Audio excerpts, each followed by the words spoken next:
Hello everyone, welcome back to Quicksolve. Today I will show you how to fix the application was unable to start correctly 0xc0000906 error in Windows 11 and Windows 10. First method, go to the Windows search bar and type Windows Security. Open it. After that, click on Virus and Threat Protection.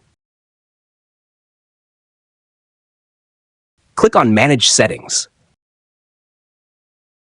Turn off all the options.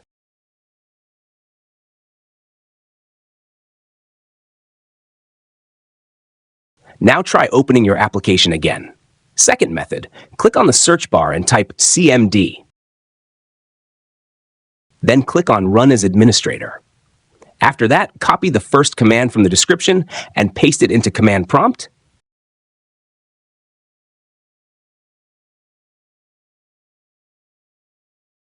Press Enter.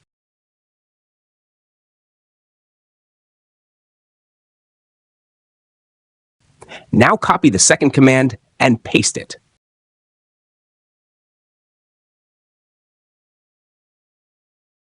Press Enter.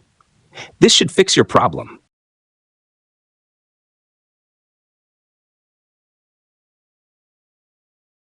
That's it. If this video was helpful, please like the video and subscribe to the channel.